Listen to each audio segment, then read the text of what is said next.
All right, let us welcome in probably the most talked about fighter in all of combat sports from this past weekend. Gets a stoppage win in the first round of BKFC's return to Thailand, which is very impressive, but it was the celebration that got everybody talking. I'm talking about Tai Emery, who joins us just a few days later after an incredible victory. And you've gone viral, Tai. How are you? G'day, mate. Thanks for having me on the show. Yes, we have broken the internet. This is a new thing. My friends have told me that I am the number one trending thing on Google. So that's kind of nice to beat a Kardashian at something, you know? have, have things just been crazy for you since Saturday? Not only are you getting all these numbers and statistics and analytics, but I mean, you've gotten just a ton of buzz from this moment. Honestly, it's been one of the best things to happen. I think I've always said, as long as you're like truly just being yourself in every moment, nothing bad can come from it. So I'm sure there was a lot of people who were worried that I was going to get a lot of backlash. In Thailand, it's actually illegal for women to show their breasts, but it is legal for a man that has fake breasts to be able to expose his chest. So being in a country where it's mostly Buddhist, I guess there could have been a lot of backlash, but honestly, from every single country, it's been a lot of support. And my favorite thing, I don't think that, of course, I think everyone would be talking about it, but I think it's the fact that a lot of people are covering and saying that this was a textbook uppercut followed by a crazy celebration. So I think I had to boss out in in technique. I need to boss out in every single second, boss out as I walked off, boss out as I celebrated.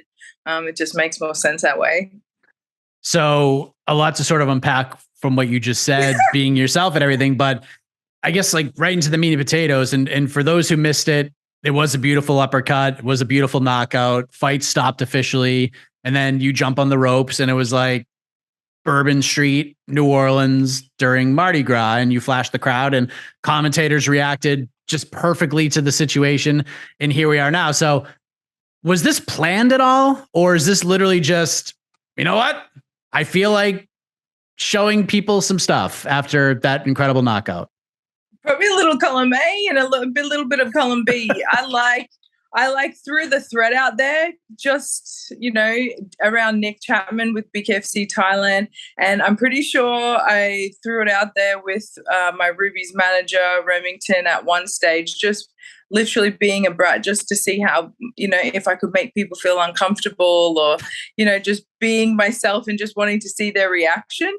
And then when it came to, every single person that really knows me is just in a moment where they're like, Tai's being Tai, and it's bloody well paid off. So when you got to the back afterwards, were like any of the promotional officials, and did anybody say anything? Like, what did they say to you? Was there any backlash at all? Or were they just like, there was no backlash at all. I got a message the next day from Nick going, "Hey, superstar." And then as throughout the night when I walked around, everyone was more just like, they were like, "What? Wow." The only backlash I got was so I go to a Thai boxer. He's a WBC champ, and Thai people being as conservative, he made a joke going, "Oh, no," and he's like, "Next time too." So at least everyone really just made it into a good joke, and if anything, they just know that I'm crazy, but I can back it up. What about the fans? How have they reacted to this? Because the fans of combat sports, especially MMA, BKFC fans can be really brutal at times, but has it been mostly positive? What has that been part like in regards to the people?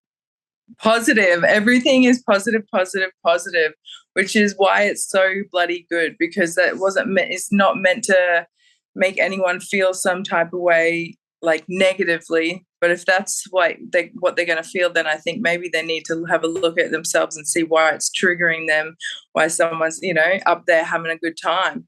I'm sure there's a heap of ladies who have probably flashed their tits for a free Bundy run back home in Australia. So come on, I just knocked a bitch out.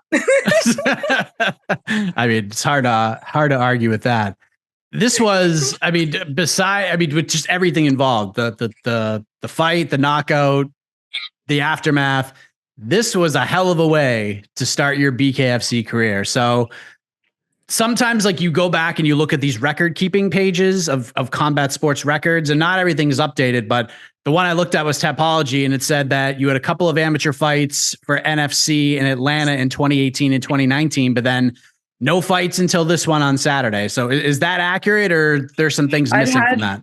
No, I'd had 5 Muay Thai fights, 5 professional Muay Thai fights. I'd gone 3-2. My biggest feat was I fought Dog Maipa. She had had over 200 fights. Was the number 1 girl at the 125 to 130 pound division for Muay Thai in the world. So that one was probably one of my best fights. That was an amazing experience. So no, I don't think they put everything out there. And the other ones, they were just amateur MMA. So yeah, if anything, wouldn't you think they'd disappear? No, they keep up with the MMA stuff pretty accurately. So why the transition? Was MMA, you just like, nah, I'm not really into the MMA thing. I just want to punch people in the face and kick them? I've always trained for my hands. When I played in the LFL, I was a linebacker and became an all-star defense player. And I always did boxing because I wanted faster hands. So I guess that element of martial arts has always been something where I could really put a little bit of time into it. It was easy to kind of transition and then transfer. And to be honest, I really feel like BKFC is the sport for me. I feel like my personality, have a look what I pulled on the weekend. It's only going to get worse. Like, this is who I am. So fortunately and unfortunately, people, it is going to get worse the more I'm enabled and the more comfortable I feel to not be so shy and introverted. So you get me, like, if that's me feeling introverted and shy, like I said, like, it's just only going to get a little crazy. And I feel that with BKFC, at least in my personality and that being, they'll support the things that I say and how I feel and how I think, rather than maybe in another, combat sport where they probably don't want that sort of behavior, and they don't want someone's sort of open opinion like that I like to hold. So I wanted to be in BKFC, and then the call came. And of course, I haven't looked back since. I really feel like, from having football background and just always enjoying boxing, BKFC is obviously, it's its own sport. So you can be a little bit more specific. I feel like it's boxing and football and a bit of Red Rover all rolled in one.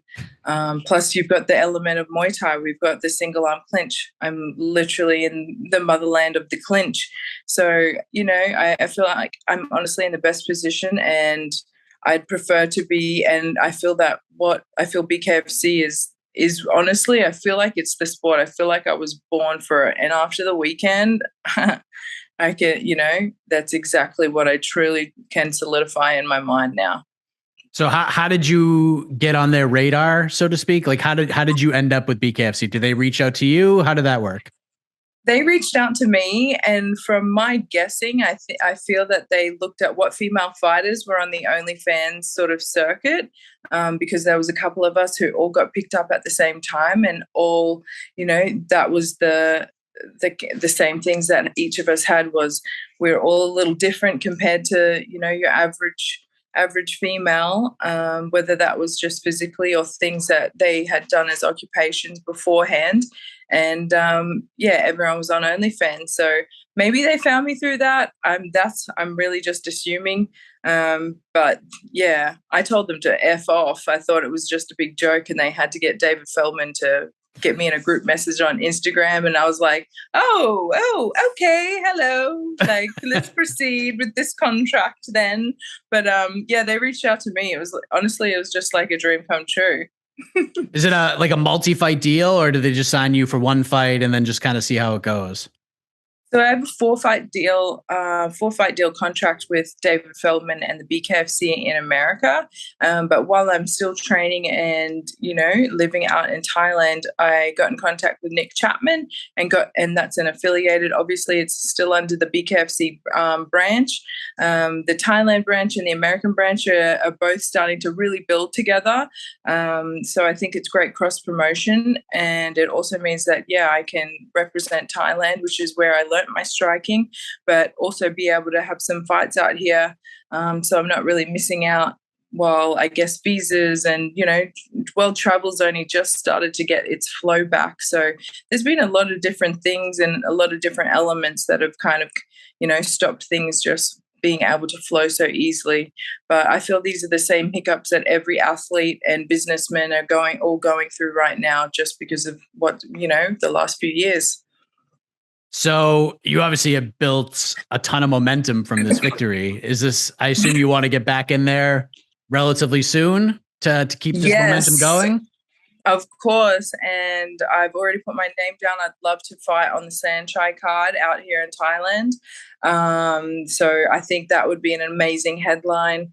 Like I said, I love being able to represent the striking that I've learned while I was out here living in the jungle and going through COVID. And, this is the best way for me to be able to, I guess, still get my feet wet before going over to America. Obviously, I've still got the 4-fight contract, so it's kind of nice to be picking up a couple of fights beforehand, still knowing I've got that 4 sitting there. That's a good busy year of work, Absolutely. You get to log some miles and fight very often. So that's good. That's good. You can bounce back and forth and do multiple things. So as your career continues to progress here at BKFC, is there anybody that stands out to you? Is there anybody like you feel like, if I get to this point and I get to share the ring with this girl, like I feel like I'm doing the right thing or I'm getting closer to my goals? Like, is there anybody that stands out to you that you want to get in there and scrap it up with? There isn't anyone in the division that I wouldn't say no to. And I think that's just the normal path. I feel the way that they're introducing me into the storyline of BKFC and even being out here in Thailand is the perfect build up for me, considering I am still really just a football player. A lot of the girls in the American League, every single one of them has a couple of BKFC specific fights on their actual record. Experience is a really hard thing to trump. So yeah, honestly, everyone can get it. Like every single one of those girls, I demand that they respect me and say the same thing about my name if it was going to be thrown in a hat as well. So there's no blood talk, there's no hate, but hell, everyone can get it. I'm sure they're all thinking the exact same thing. Eventually, they're going to put us strategically and allow us all to get our growth, and eventually, we're all going to end up fighting each other, and that's just the way it is. Do you miss football at all? Of course, I miss footy. My whole life is footy. When I grew up, football was my first toy. As sad as that sounds, but I guess that cliche thing. It really did. It helped grow me and pave me into the person that I am. And then having that middle culture from the American football and my years with the LFL and doing stuff with the combine and being around the American athletes, man, it really did help just make me into the athlete that I am today. So I really feel like I'm still an athlete and I'm a footy player. I'm definitely a warrior, and I guess eventually I might don the hat as a fighter, but for now I'm pretty happy with just being a footy player, giving it a good bloody go in BKFC. There you go. Last thing, with all this attention you're receiving, is there anything you want to say to your new fans, your new followers? Is there maybe a part of your journey, your story that you want to get out there and share with them? What is the message for all these new people who have jumped on board the Tai Emery train? Welcome to the shit show, my friend.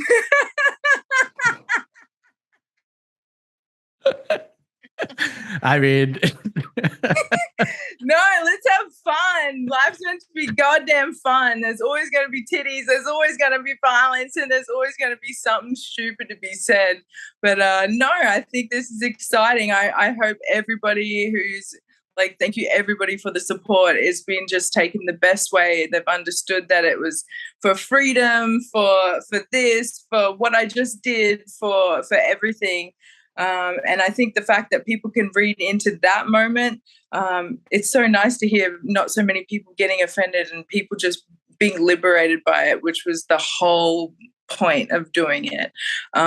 So yeah, I want to say thanks to all my fan base, and man, you're going to be in for a show. Win it. We're going to be winning, losing, learning in every moment, in every event. But yeah, I'm excited. I'm excited for everyone to be joining me on it. Welcome to the shit show might be the greatest line in the history of this wonderful website that I work for.